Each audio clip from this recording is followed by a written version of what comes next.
अस्सलाम वालेकुम व्यूअर्स, मैं हूं डॉक्टर अली हैदर। उम्मीद करता हूं कि आप खैरियत से होंगे। तो व्यूअर्स, आज मैं रिव्यू करूंगा टेबलेट वियाग्रा के बारे में। जिन लोगों को इरेक्टाइल डिस्फंक्शन की प्रॉब्लम होती है, यानी जिन लोगों के उस तनासल में तनाव नहीं होता, सख्ती नहीं होती, नफ्स में अकड़ नहीं होती, कोई ख़ास मजबूती नहीं होती, सही तरीके से काम नहीं कर रहा होता, जिन लोगों की सेक्स टाइमिंग कम होती है, तो इनके लिए टेबलेट वियाग्रा 100 mg टेबलेट बहुत मुफीद है।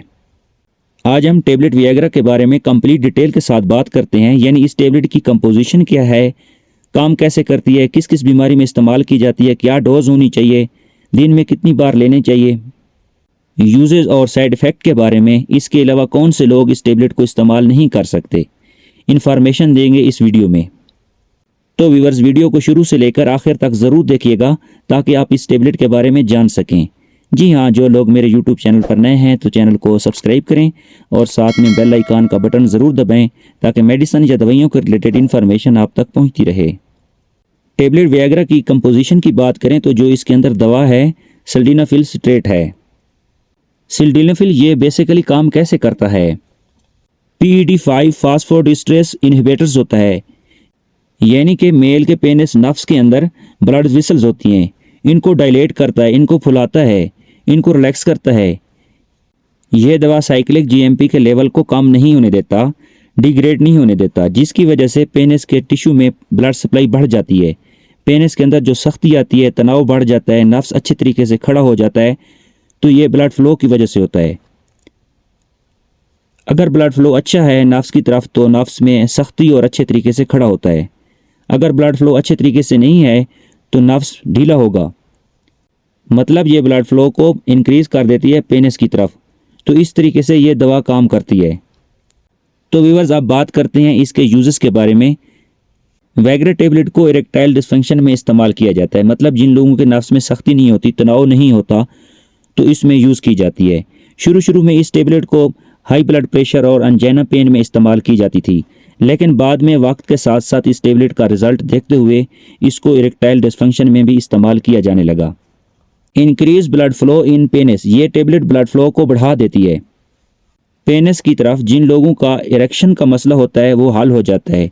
इसके अलावा ये टेबलेट मेल इनफर्टिलिटी में भी यूज़ की जाती है और इम्पोर्टेंस, लो लिबिडो, लो सेक्सुअल डिज़ायर्स में भी इस्तेमाल की जाती है, यानी जिन लोगों को ख्वाहिश की कमी होती है, सही तरीके से अपना काम नहीं कर पाते। तो व्यूअर्स, अब बात कर लेते हैं इसके साइड इफ़ेक्ट के बारे में। इससे आपको सर में दर्द हो सकता है, आपके पेट में दर्द हो सकता है, आपके पट्टों में और जोड़ों में दर्द हो सकता है, आपकी आंखों के सामने अंधेरा छा सकता है, आपको चक्कर आ सकते हैं, दिल की धड़कन तेज़ हो सकती है। इसके अलावा आपको डिज़नेस हो सकती है। इसके अलावा इस टेबलेट को अल्कोहल के साथ इस्तेमाल नहीं करना चाहिए अगर आप इस टेबलेट के अच्छे रिजल्ट लेना चाहते हैं। ये थे कुछ इसके साइड इफ़ेक्ट। अब बात करते हैं इसकी डोज के बारे में। इसकी 1 टाइम 1 टेबलेट लेनी होती है। इस टेबलेट को ओवरडोज नहीं करना चाहिए। डॉक्टर आपकी बीमारी को देखकर एडवाइस करता है। इस टेबलेट को आधा घंटा या घंटा पहले लेना चाहिए ताकि ब्लड फ्लो नफ्स की तरफ अच्छे तरीके से पहुंच सके। वियाग्रा को इमरजेंसी की सूरत में लेना चाहिए, ज़्यादा से ज़्यादा महीने में एक बार। इस टेबलेट की स्ट्रेंथ की बात करें तो 50 mg और 100 mg टेबलेट मार्केट में अवेलेबल होती है। इसके अलावा बात कर लेते हैं कॉन्ट्राइंडिकेशन के बारे में, यानी जो लोग इस टेबलेट का इस्तेमाल नहीं कर सकते। वो लोग जो दिल के अमराज में मुब्तला हैं वो इसका इस्तेमाल ना करें। जिनको जिगर और गुर्दों के प्रॉब्लम में मुब्तला हैं वो भी इसका इस्तेमाल ना करें। फालिज वाले मरीज़ इस टेबलेट का इस्तेमाल ना करें। पिछले 6 माह से जिनको हार्ट अटैक हुआ है वो भी इसका इस्तेमाल नहीं कर सकते। पेप्टिक अल्सर वाले मरीज़ इस टेबलेट को इस्तेमाल ना करें। तो ये थी कुछ इन्फॉर्मेशन टेबलेट वियाग्रा के बारे में। कोई भी मेडिसिन हो अपने डॉक्टर की हिदायत के बगैर इस्तेमाल ना करें, क्योंकि बहुत से साइड इफ़ेक्ट हो सकते हैं। तो व्यूअर्स, उम्मीद करता हूँ इन्फॉर्मेशन अच्छी लगी होगी।